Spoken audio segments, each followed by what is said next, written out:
Curhat bapak-bapak bikin kolam ikan di teras rumah, niat hilangkan stres malah tambah pusing.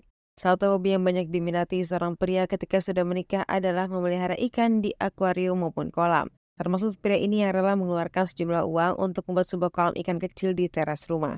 Meski ukurannya kecil, tapi biaya yang dikeluarkan bisa sampai jutaan rupiah dengan isian pembelian material dan jasa tukang. Namun hal tersebut jadi tidak masalah karena tujuannya membuat kolam ikan di teras untuk mendukung suasana tenang ketika ia stres dengan segala rutinitas. Jadi kolam ikan tersebut seakan jadi tempat nongkrong terbaik setelah menikah agar dirinya betah di rumah. Setelah kolam ikan tersebut selesai dibangun, ia menanam tanaman hias di pinggir kolam agar tampilannya semakin cantik. Kemudian ia mulai belanja beragam jenis ikan kecil dan nantinya bisa membesar seperti koi dengan macam-macam warna. Rasa antusias tersebut semakin menjadi ketika ikan kecil-kecil itu sudah berada di rumah dan siap dipindahkan ke kolam.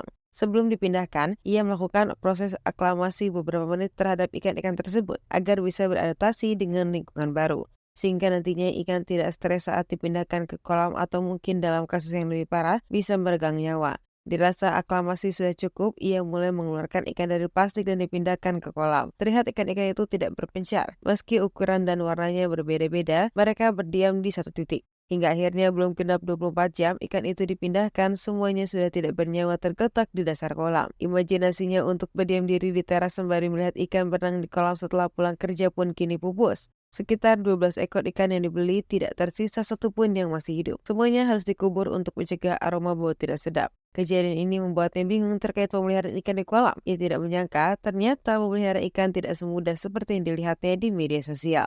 Karena netizen memberitahu kesalahannya saat proses pemindahan ikan ke kolam yang baru dibuat untuk kolam yang baru diisi air. Seharusnya ikan tidak boleh langsung dipindahkan, harus menunggu beberapa hari dulu. Hal tersebut lantaran ada banyak zat berbahaya bagi ikan sehingga mereka bisa stres dan akhirnya meregang nyawa. Saat disarankan untuk kolam baru, ketika mereka diisi air harus didiamkan dulu minimal 3 hari. Tujuannya agar suhu dan pH air stabil sehingga tidak memberi daya kejut bagi ikan yang baru dipindahkan. Pengerapan air juga bermaksud untuk meningkatkan kadar oksigen di dalam kolam tersebut.